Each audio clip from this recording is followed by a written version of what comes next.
Hello guys, welcome to the video. My name is Ultrasaurus and I'm here to give you some tips and tricks to show you how to beat the Little Colorado First Expeditions mission. Okay, your first assignment. You have to go to the mountains and install a radio module that will improve the signal quality at the base. But be careful, the road is not easy. We require a jack screw, a sideboard.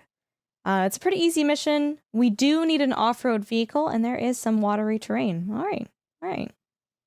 We gotta take at least one truck. We got a good variety of off-road vehicles and scouts. And they look fantastic. They look awesome. We see some familiar names like the Lodestar and the Twos and the Dawn. And the step vehicle, all of those, I personally recognize those from SnowRunner as well. And I believe as of right now, we don't have any team members, so we can't add anyone to the team member composition as of right now. But I do think, in general, like, I felt that the 2s16 would have been the best call for this mission, so we did choose that, as well as we did fill out the roster with other vehicles too, which is it's very unnecessary, by the way, just so you guys know. And for this particular mission, the jack is actually a required essential item, so we are putting that into our inventory. We likely will not use, the jack screw. We likely will not use that. It's not going to be needed because that's only really needed if you flip. But in order to start the mission, you do need to add that.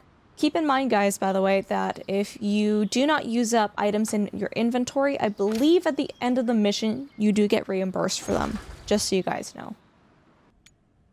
Now, it looks like we don't have a lot of options in terms of upgrades that we can add to our vehicle. I mean, we are just starting off. We have not unlocked everything. That's pretty expected. That's very standard. But I thought I would just check anyways to see if there were any optimizations that I could make to the vehicle. And, of course, we had to check out what paint colors we had available to us because we love our paint colors here.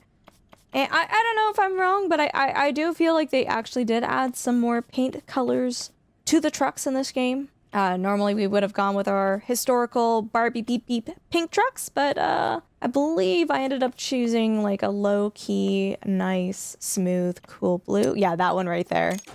We're looking through the options, but that's the one. That's the one. All right, and we are pretty much ready to go. We're going to start our mission here, and keep in mind, by the way, guys, it is really important, not so much for this mission, but where you spawn is really essential. For the first mission, you do spawn in the correct area, and I have way too many trucks here. I did not need to spawn in 4. Typically, for the missions that I've done early in the game, you only need 1 truck, by the way, so don't worry about spawning in all slots. In expeditions, you'll need to navigate the terrain and use the minimap. Pretty standard.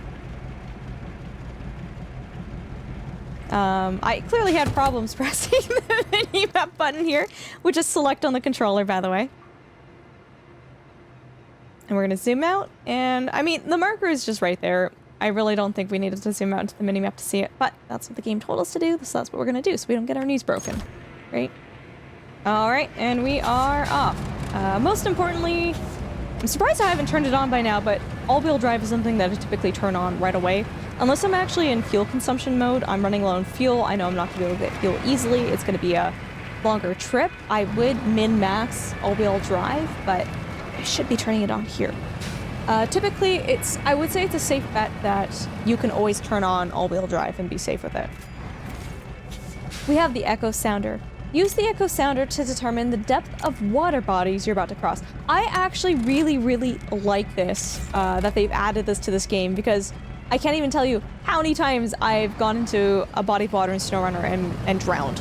At least we can see the depth. I believe green means it's more shallow and you're safer going into it. Yellow means it's okay, and further you get into the orange and red, that is kind of the no-go zone. And there you go, I just remembered to turn on the all-wheel drive there. And yeah, as long as you are stationary, you can continue to check the depth of the water. And we are going to get the radio station. This is a pretty short mission. We gotta find a suitable location to launch this drone. So we're gonna keep soldiering on forwards. And again, I don't think it's necessary to be using diff lock here. If we're moving, we're not sliding around, there's really no need for it. Explore the nearby mountain using the drone. We can do that. Okay, so we got to go to our devices, which is left on the D-pad, which I clearly was struggling to do here. And yeah, just making sure if you guys are using a controller, RT for up, LT for down. And I didn't realize at the time that for this objective, you actually needed to land on that spot with the drone. So I did a little bit of self-exploration here.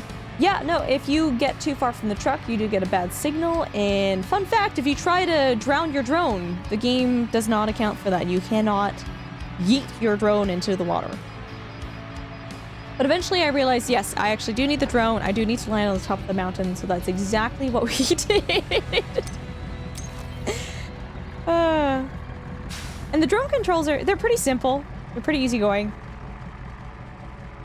And then it wants us to go back into the vehicle. And we're just gonna ski-doo up the side of this mountain here. Yep.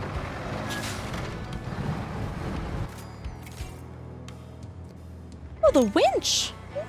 Not to be confused with the wench, by the way. Use the winch to get your vehicle out of trouble. Attach it to natural elements or your own anchors and pull. And what I discovered later, by the way, guys, is they actually have a push option for the winch as well, which is really, really nice. There have been a couple of times and opportunities in this game, especially when I've been towing a vehicle, where I really wish that there was an ability to extend the winch, and now they have actually added that. But yeah, usually if you guys are using a controller, I just use Y to quick winch most of the time, unless I'm doing some finessing with... But yeah, we are in delivery mode. We are...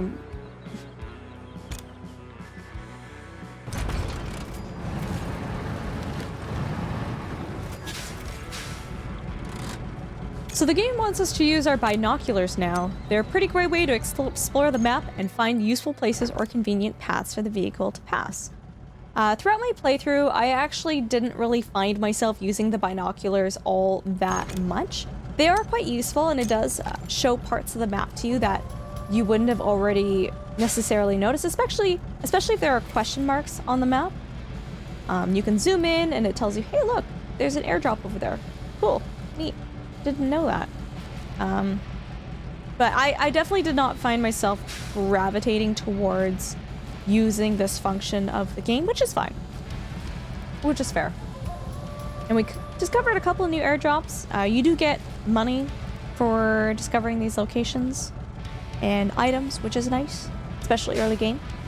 But yeah, so I didn't realize the game tells you to look around with binoculars, but in order to complete this objective, you actually need to look around with the drone, by the way. And you need to be on the spot to do it. Yeah, exactly. So some of the missions are a little bit finicky. Even though it's telling you to do something, you actually need to be on the spot while doing it. That is definitely something that I discovered the hard way. So we're discovering this airdrop over here with the drone. That should get us, we gotta get to the next point now so we can return to our truck and continue driving on.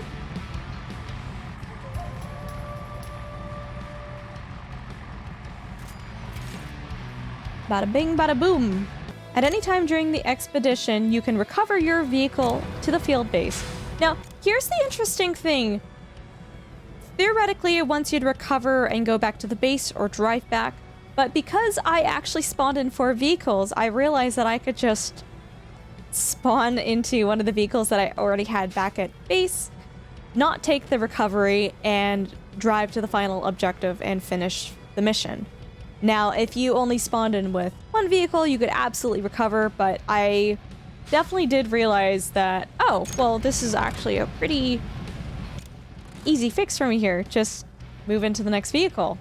So we hopped into the Dawn and we drove that little purple car to the last objective and profited.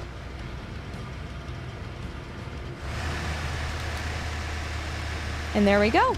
That was the final objective for this mission. We also completed the bonus objective too, and we're feeling pretty good about ourselves. This is a great game. This is fun. We're learning it. The tutorial is great. And yeah, so items sold. That's telling you that the items that you brought on the expedition with you, if you didn't use them, they get resold, so don't worry about the cost of them. Well, I hope you guys enjoyed that video. If you guys liked it, make sure you like, subscribe, and hit that bell button.